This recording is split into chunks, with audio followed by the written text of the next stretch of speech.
Jodi McPherson, welcome to the conversation today. Thank you. It's a pleasure to be with you. You're joining us from the Denver area. I'm south of Salt Lake City in Utah. And today we're going to be talking about the impact of AI on entry-level work.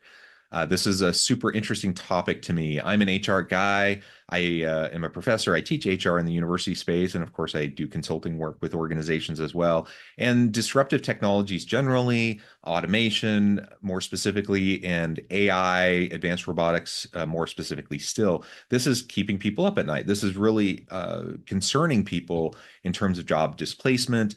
People are really concerned. And generally speaking, I would say a lot of these concerns, I think, are ill-conceived. I don't think we're going to see like huge amounts of like tremendous displacement in the near future. But just like other types of innovation, yes, there will be displacement over time. We will have to see reskilling and upskilling, just like we have seen at any other point in time as there's been new innovations. But when it comes to entry level work, it's a really interesting conversation. And since I'm a university professor and I'm preparing students to go into the workforce, this is something I'm particularly interested in. So I'm excited to have this conversation with you and to unpack this a little bit. As we get started, I wanted to share Jodi's bio with everybody. Jodi McPherson is a visionary and experienced leader in the ed tech and talent sourcing space with over 25 years of building and launching innovative SaaS business models. As the CEO and co-founder of Work Simpler, she has created a next-generation freelance platform that connects companies with qualified students for on-demand fractional paid work, simplifying the hire and education process for both parties. I think that's fantastic. Anything else you would like to add by way of your background or personal context or that of your company before we dive on in? Yeah, I mean, this is very near and dear to my heart. I worked in ed tech for most of my entire career, 30 plus years. And there are options and solutions. And so we're both profit and purpose in how we think about things, but really getting to underrepresented students while businesses get productivity. So really shifting the landscape of how we think about productivity and hiring. Yeah, excellent. So let's dive on in and talk about like how do we get students more paid relevant experience leading into their first entry level full-time jobs. I think that's a big piece of this, right? So you have kind of the traditional student, they leave high school, they go into college, 18-year-old student, they go through 4 years of university, they're now leaving the university space, 22-ish years old, maybe a little bit of part-time experience, but not a lot of work experience. How ready are they for the workforce, especially in this day and age where there's all this disruptive technology? That's a big question for a lot of employers. And frankly, a lot of employers are saying they're not that ready, right? Now, there's a big caveat to that, and that is that we have a lot of non-traditional students. The landscape of higher ed is shifting dramatically. And so, I'm at a university, for example, where, only a fraction of our student population is that traditional student that I just described. So, we have a wide variety of different types of students that we serve. And I think that's true, increasingly true of universities across the United States. But the point being still that a lot of students coming out of university may not have a lot of relevant work experience. So how do we embed more of that experience into that experience into the university time frame so that they can come out a little bit more, may I say, shovel ready, like a little bit more ready to hit the ground running? Thoughts on what we can do to give students more paid Yeah. relevant experience during the process of their education? Yeah, I love that you called it a university timeframe. I think there's a couple things I want to kind of share with that. Like there are several groups, and I think these are positive, who believe that they can embed work type of experience as projects at the end of a class. I think there's value in that, so I wouldn't stop doing that. But I don't think that replaces being on the hook for paid Yeah, productivity. And at the same time, post-COVID internships have not rebounded, right? So there's not enough no, internships. And even with internships, those are great. And they're more of an audition for a student and less about productivity for the business. So they're not all structured super well. mhm, So what we try to do is just we came in later and we said if we could start from the beginning, what would we do? And what students want is paid short-term work They don't want long-term commitments. It's hard for them to get the swing of longer-term commitments while they're in school. So that bodes well for short paid commitments. They also need flexibility, right? I need to be able to work at night. I need to be able to work during the day or on my classes. That's another piece. They also need work that they understand how to do, right? They need a really good process, really good training on the task. And what we find when we do those things, they do very good work. They Yep. commit on time or ahead of time, and the quality goes way up, which has always been a risk with students. So we've kind of mitigated those risks on the student side. And from a work standpoint, from a company standpoint, instead of asking a company to commit to a full internship program or more full-time work, or put the effort onto a hiring manager or somebody in their company that doesn't really know how to work with a student, we said, give that to us. If you give us a set of work or projects, we will productize it and then we will Mm. distribute it against students. And what we do is we break it into 4-week sprints. And then if we need 10 students, we hire 10. If we need 60, we hire 60. And we have automation tools to help manage that. We feel that's the best way and I have 2 students, right? We feel that's one of the best ways for them to get real work, because now it's chunked up, it's stackable. They could work for 4 weeks as a BDR, they could work for 4 weeks in online research, and they've got real skills they can put on their resume. They can articulate their skills, because another big piece of this is once a student completes something, how do they articulate what they've done? And so we provide them the verbiage as well as a credential, so that when they're putting it on LinkedIn or wherever, or they're talking in an interview, they can talk about it. So some of it is Mhm. unpacking the task and productivity needs for a business, matching it, aligning it with one or more students, and bringing visibility to the process for both parties, right? And then the student understands how to take it with them. The flex nature of what we do, we've served over 3,000 students at an average of $300 per project. And about 35% of those are repeat students, meaning when they have time, they come in and look for something. When they don't, they go away. And it's so much easier for us to navigate. We push the jobs out and the work out to students. They don't have to be scouring a job board. So these more Mhm. traditional things of scouring job boards, updating your resume on every single link, looking for fractional or contract work. Some students don't even know what that is. Although I'll say about Yeah. 50% of Gen Z does freelance in some capacity. We just are trying to get rid of the risks and the traditional pieces that aren't working anymore, right? If you're a student and you want to get freelance work and you go to Upwork, I would say good luck, right? Upwork is wonderful, but it's also several 100,000 people, right? It's very difficult for a student to get that kind of experience. So we kind of look at ourselves like single double A ball, and that their full-time job is like, going to the major leagues in baseball, but they need the repetition and practice of these work experiences to see what they're good at, what they like, get paid, keep them in short chunks. 4 weeks makes it very doable that they can do it. We're not punitive. If someone falls out for something, we just replace it. So like when we hire Mhm. say that you hired us, and we needed 5 people, we'd have a bench of 3 people ready to go, so that if someone drops out, we can slot someone in. So we're pretty much reducing risk at every turn for both sides, so they can get the experience, get the money, get the productivity, and all in about 4 weeks. That's really cool. And it's interesting that you mentioned, platforms like Upwork. There are several platforms like that, right? And they're A really lot. cool. They're great Yeah. platforms. And I've suggested them to students in the past. But like you said, they're so saturated. Like there's just so many people on them. And so, especially for someone just starting out, where you Mhm. don't have any sort of track record, it can be hard to get those first clients, right? And Yeah. so just getting your foot in the door, getting those first people, it can be really hard. Having something like what you're describing is really a safe space. It's a place to just get some experience. And like you said, you're mitigating those risks of Yep. working with students for organizations that want that freelance work. So sounds like a no-brainer. Excellent.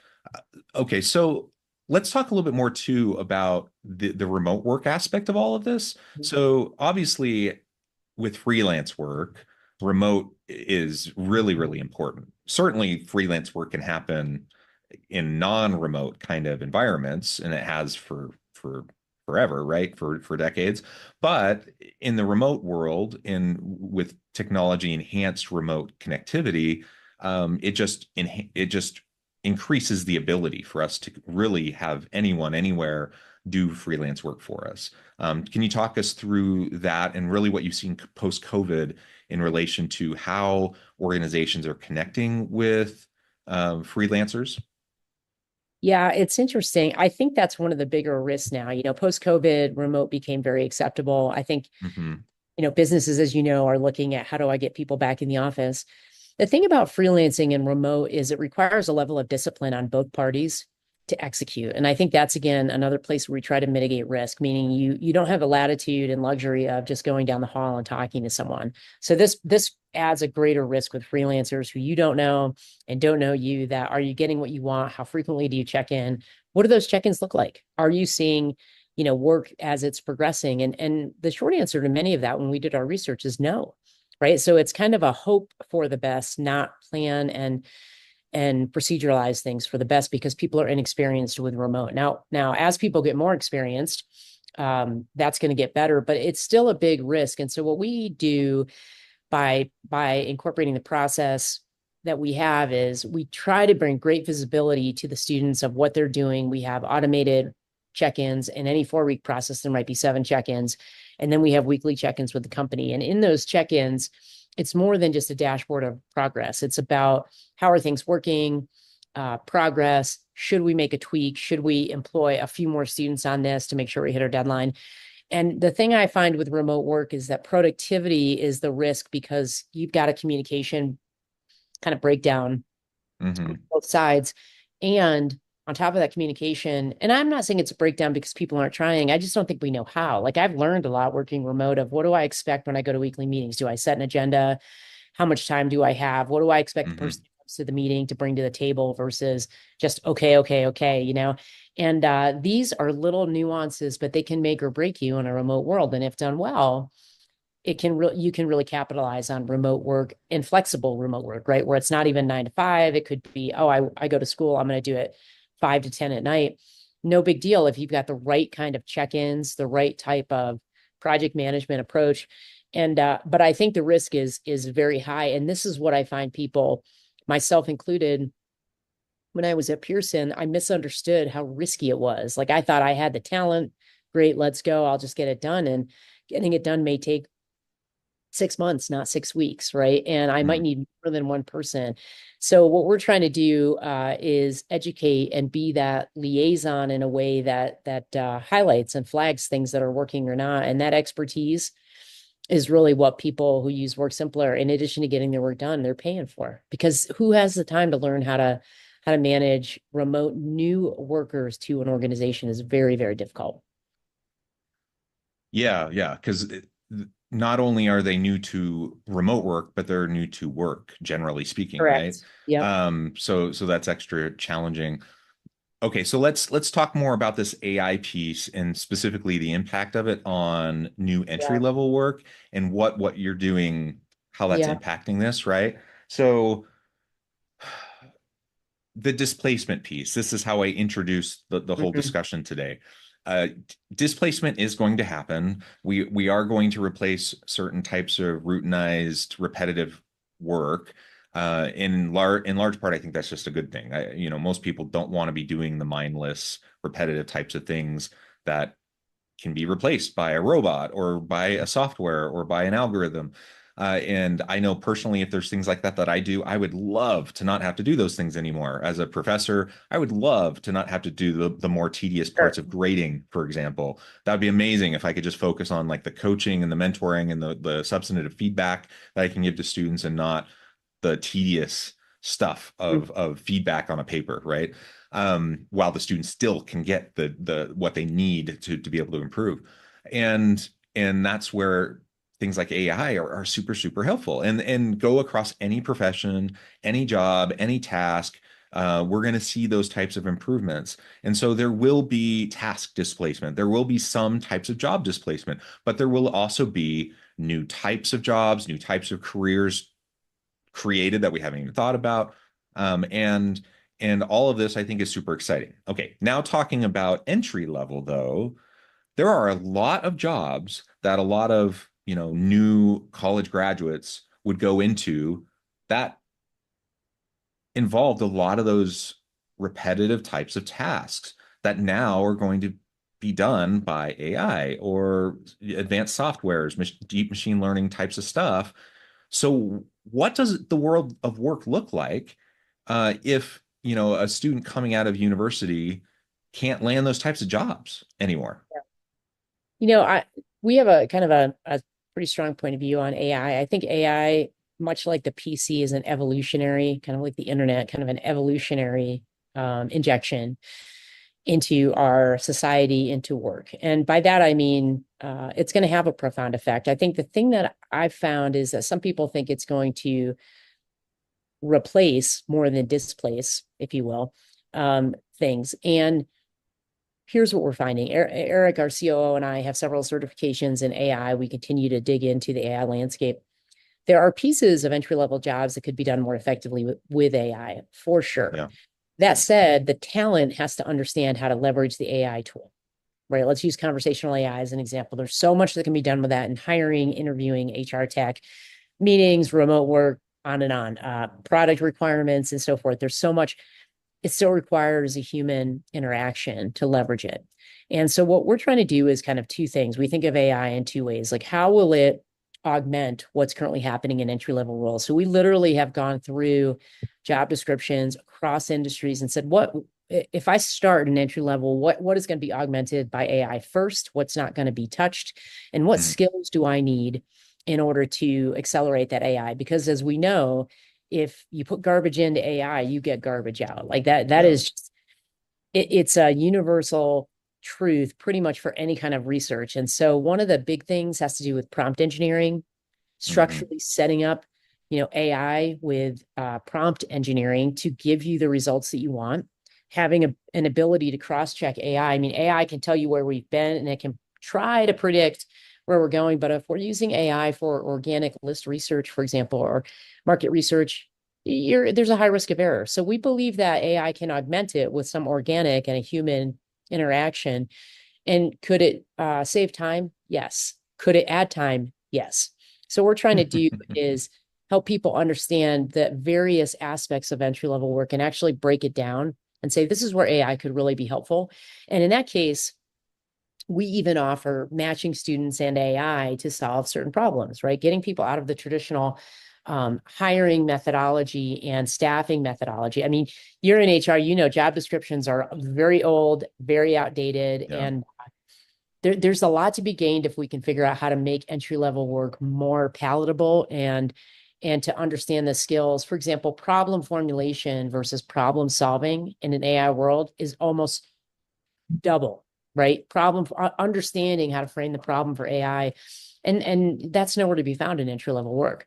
They assume they're going to give direction to someone to complete the work, but the reality is that person not only has to know AI, they have to know what problem they're formulating to give it the correct prompts and then do the refinement. So those nuances are not going to get solved overnight, and there's a great appetite for people to use it. And so what we're doing is we look at how can we be a part of that ecosystem, right? How can we help people advance their conversational AI to really save them time, to train their people, to train their staff, right? Because most people will not come in with AI training. I mean, I just read an article in Forbes, 2,000 new entries in the past 6 months to AI HR tools alone, right? Yeah. So there's Hmm. a role to be played, and that's where we're going to lean on our training and our ability to proceduralize things just around entry level work, right? Because like we call one of our big gap areas data manipulation, but that could be data cleansing, it could be data organizing from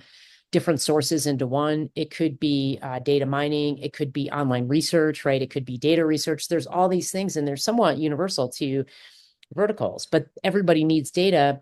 Nobody wants their entry level people to spend, 40 hours a day or 40 hours a week doing that.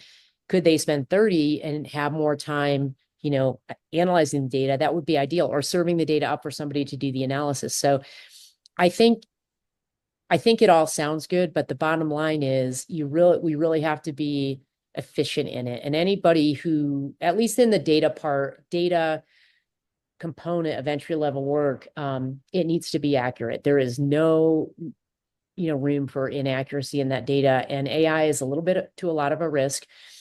And there's things that can be Yeah. done in conjunction. So we like the HI, human intelligence, with AI intelligence. And what we do is break down the entry level work. Now, this, as you know, the job descriptions and the jobs, while they've changed a lot, they probably in the entry level have not changed a whole lot. And that's something that we believe we can help. I mean, even if we generate lists, which we've done for a number of companies for their salespeople, that changes the BDR role. Then they're now out hunting the same way, right? That could Mhm. substantially save them 10 hours a week. That's a huge advantage to be out there working on business versus hunting and trying to use, an AI tool that's giving you inaccurate information. So I think there's a lot of positive that will come, but I think that we have to be patient and understand, well, what kind of skills make an entry level person efficient with AI. Yeah, yeah, absolutely. There's tons of risk with the accuracy piece, and I think sometimes people just really forget that. I mean, can it save you tons of time? Yes, but not if you get inaccurate information and then you spend more time trying to hunt down what's wrong or trying to fix That's what's right. wrong. Yeah, that's Um, right. and I think there's been so many examples of that. and Yeah, and there's also been like in the HR space, like you said, there's so many tools and there's new tools and there's new tools built upon large language models that come out weekly. It's yeah. hard to keep on And top of them. updates to the tools, right? I mean, Updates to the tools, and and there's a lot of bias built into these. So any of the HR tools, for example, like you utilize for selection, mhm, employee selection, it's a black box. I mean, so yeah, what's going in to training these models for how you're actually choosing employees going through the selection process, yeah. and it's leading to lawsuits. Like, are you actually going about an unbiased process to choose people and to get the best possible employee for your organization? Yeah. And the answer is we don't know. I mean, Maybe, honestly, we right? just don't know because it's a black box and because there's just so much bias built in via the training of the models. Um, Yeah, I think so the other piece on the AI is that it's not an absolute, right? I think the people who say to me, it's definitely going to do this. And I'm like, okay, hold on a second, let's tease that out. And so we've just chosen to focus on two areas of entry level work: user research and data research, and becoming expertise in that because we know everyone's going to need that. Doesn't go away. The work doesn't go away because AI is here. It just is different. And that's where you were getting at in the beginning. And I think if we can help people connect to underrepresented students in a hiring way, right? Short term, lower risk, lower cost, then we start to tease out, can we help you in a longer term way by really digging into your job descriptions and the tasks at hand that, at least at an entry level, haven't really been revisited for a long time, but need to be. yeah, yeah. Well, this has just been a really fun conversation, Jodi. I know at the time I need to let you go. Before we wrap things up, I just wanted to give you a chance to share with the audience how they can connect with you, find out more about your work, your team, and then give us a final word on the topic for today. Yeah, thank you. Jodi, Jodi at WorkSimpler, WORKSIMPLR.net, .com. And our website, worksimpler.com, to find us. A final word is I'm an AI fan, and but I'm also a fan of helping unpack what that really means for productivity. I think the biggest opportunity for us moving forward is productivity with short-term talent. I think that if we can figure that out in this world, we help businesses stay afloat. We help companies figure out ways to reach talented students and people while leveraging AI before they make an all-in big hiring decision, right? It's just that we want to be a part of the ecosystem that doesn't currently exist, which is an all-in ecosystem. And we're kind of saying, hey, if you unpack it, we think we can help. We can help in a little ways, but AI could probably be much more efficient for you if you really dig in and understand it. Yeah, yeah. Jodi, thank you so much. It's just been a pleasure. I encourage the audience to reach out, to get connected, find out more about what Jodi and her team can do for you. And as always, I hope everyone can stay healthy and safe, that you can find meaning and purpose at work each and every day. And I hope you all have a great week.